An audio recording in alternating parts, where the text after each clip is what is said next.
Hey guys, so now that Cooler Masters finally managed to fix the MM731's issues with delay, I thought it would be a good time to revisit the mouse and give it another go. It does look like what people have mentioned with these newer copies having better build quality has held up. The click feel and the overall sort of sturdiness of it are better than what I remember from the last copy I tried. But additionally, I was really reminded of how in a lot of ways, this is quite a unique shape among even ergonomic mice.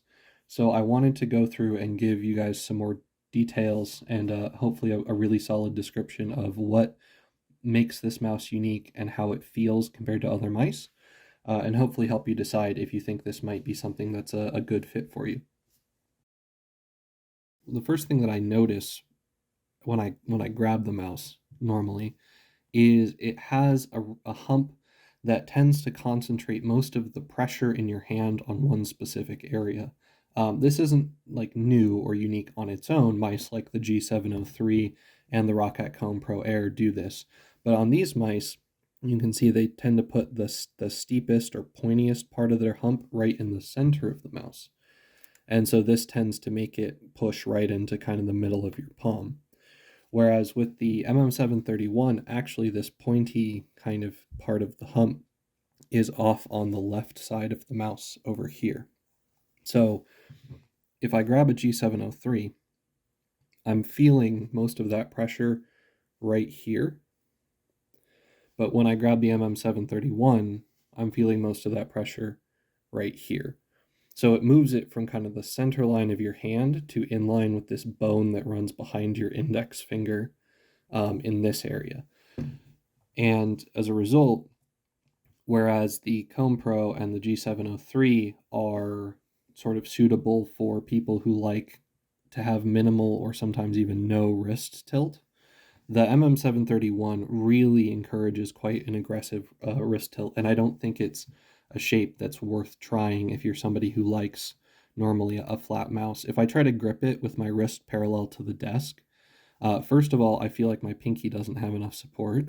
But second of all, I don't know if you can see, literally my last two knuckles aren't even touching the mouse. And just generally speaking, a huge portion of my hand is hardly supported at all. With a much more aggressive wrist tilt, it does make good contact all the way down to my pinky knuckle. Um, so I guess that would be the first thing that I really would mention with it is that if you don't like quite an aggressively tilted mouse, you're probably going to not like the MM731. And the second thing that I found intriguing is even compared to other popular tilted mice, this is the Xenix G Air, which is basically an EC2 kind of a clone. So I'm using it as a surrogate for an EC2 because I don't have one. What you'll notice is actually the right side of the hump on the 731 is even steeper than an EC2.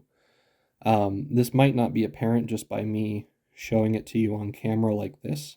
I tried to find a good way to demonstrate that for you. I think the Arting's 3D comparison tool shows it. So if you look at the side, you'll actually see how the height of the 731 is similar to an EC2 up until about this point, and then the EC2 just keeps getting taller, whereas the 731 starts to flatten out, right? Well, if you look at that part of the mouse and then try to line it up so we're looking kind of along this line, what you'll see is actually that's only on the left side of the mouse. Over here on the right, you can see how much less kind of filled out the MM731 is, and that demonstrates that kind of steeper right side that I'm discussing. But yeah, other than that, if you're familiar with the EC2, this is kind of a useful angle as well because it shows that it's like pretty similar at the very back to an EC2, but once it gets about here, it just kind of stops gaining all that extra height. What that does in practice is it actually lets you use a slightly less bent backwards wrist angle because it's not forcing your knuckles to be at that specific height. But the one thing that I do notice when I naturally grip the 731, I struggle to use the front thumb button effectively. If I tried to hit the front thumb button by rolling my thumb the way I typically do on my other mice, what you'll hear is I'm hitting both thumb buttons at the same time. I can hit just the back thumb button, but I can't really hit the front thumb button without also hitting the back thumb button. So I have to lift my mouse or my thumb entirely and move it to hit just the front thumb button. So the last major complaint that I tended to notice with the 731 was a tendency for, with my kind of natural grip on the mouse, if I grip it the way I would, say, like an outset or an EC2, and I just kind of grab it without thinking, what I notice outside of a difficulty accessing the front thumb button is actually that if I'm doing like a kind of a recoil control style motion or trying to do a small sort of what fresh reviews calls an in-hand adjustment downward, actually, if I go farther than a small amount, what I start to feel is that the base of my palm is actually getting caught between the back of the mouse and the mouse pad.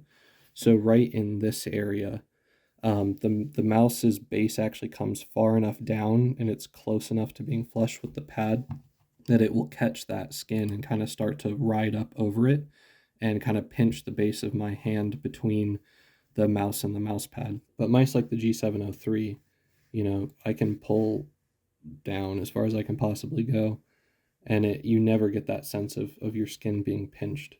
The way that I worked around that was by kind of moving my hand higher up on the hump of the mouse, and so that reduces the amount of contact I'm making with the mouse pad and my palm. So now when I do those kind of adjustments, I'm never trapping my palm between the mouse and the mouse pad. And also by kind of choking up on the mouse, putting my hand further up on the hump, it moves my thumb far enough forward to where I can use the thumb buttons correctly. But in this position, my index and middle fingers are curled more than I'd like them to be. And also, I feel like I'm running out of space on the front corner of the mouse for my ring finger. So it's not a perfect solution. At this point, what I'm feeling is, okay, by the time I get my palm placed in a useful fashion, now my fingers are running out of space at the front end of the mouse. And I think all that means realistically is just that the 731 is slightly too small for me. I think potentially if you had similar hand size to me, but smaller palm and longer fingers, you could probably make this mouse work pretty well and would find it comfortable. Or maybe if you had like 18 centimeter hands with similar proportions to mine, it could work fairly well. I think you could still choke up on the hump far enough to use the front thumb button effectively with a slightly shorter in length hand. I mean, the other thing that's kind of a general gripe is that they've designed the buttons so that they sit flush with the edge of the shell vertically. And I always find this frustrating because I push my ring finger to the front corner of the mouse here. And so when I'm clicking the right button, it's actually dragging on the skin of my ring finger right in there. So yeah, I mean, this is definitely a unique sort of shape. This more pointed but shifted to the left hump with this very steep fall off on the right side, as well as the type of design elements with the thumb buttons and the hump that encourage you to sort of pull your palm up on top of the mouse rather than resting it on the pad behind the mouse. Um, I think those are the biggest things. If all these match your criteria, if you're somebody who is used to right-handed mice and you claw grip, and you don't mind, this type of making sure that your palm drags minimally, if at all, on the pad, then I think this is a really, really solid mouse, especially if your hands are somewhere in the maybe the 17 to 19 centimeter kind of size. If you have any questions or you feel like I didn't adequately cover anything in the video, please do let me know. Again, primarily I wanted to try and help describe the shape of the mouse so that any of you who were sort of curious about it or felt left lacking in terms of understanding what to expect from the shape could get some better descriptions about it now that it's a mouse worth reconsidering. And yeah, so I would like to fill in any holes that I might have left in the review. But other than that, thank you very much for watching, and please do leave a like on the video if you enjoyed it, and I'll see you in the next one.